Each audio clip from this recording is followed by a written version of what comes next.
তো স্টুডেন্ট, আমরা চলে এসেছি টিসিএস গীতবিতানে। 2:15 এক্সাম শেষ হবে, তো জাস্ট 2:10 বাজে।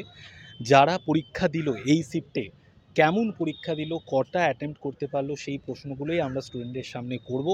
আর আমি চলে এসেছি এবং তার সাথে দেখতেই পাচ্ছ তোমাদের প্রিয় সুদীপ্ত স্যার চলে এসেছেন। তো স্যার, আপনি কিছু বলুন স্টুডেন্টদের দেখো, জন্য। ব্যাপারটা হচ্ছে কোয়েশ্চেন কিন্তু রিভিল করা যাবে না। কারণ তোমরা খুব ভালো করেই জানো যে কোয়েশ্চেন যেটা আছে এটা প্রত্যেকের ক্ষেত্রেই যারা পরের দিকে আছে তারা বেশি অ্যাডভান্টেজ পেয়ে যাবে, যারা আগের দিকে আছে তারা মানে কম অ্যাডভান্টেজ পাবে। এই জিনিসপত্রগুলো কিন্তু করা যাবে না। অবশ্যই এটা আমরা জানতে পারি যে সে হার্ড হয়েছে নাকি ইজি হয়েছে, এই টাইপের জিনিসপত্র কিন্তু আমরা জানতে পারি। তো যাই হোক, স্টুডেন্টসরা বেরোক, তারা পরীক্ষা দিয়ে আসুক, তারপর তো কমিউনিকেশান হবেই। তো প্রত্যেকে চ্যানেলটাকে সাবস্ক্রাইব করে পাশে থাকা বেল আইকনটা ক্লিক করে রাখো।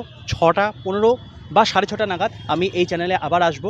আজকে টোটাল মানে 3টে শিফট মিলিয়ে কীরকম কী কোয়েশ্চেন এসছে বা কীরকম কী তোমাকে টার্গেট করা উচিত, কোন কোন সেগমেন্টগুলো বেশি দেখে যাওয়া উচিত, সেই জিনিসপত্র নিয়ে আলোচনা আমরা করতে।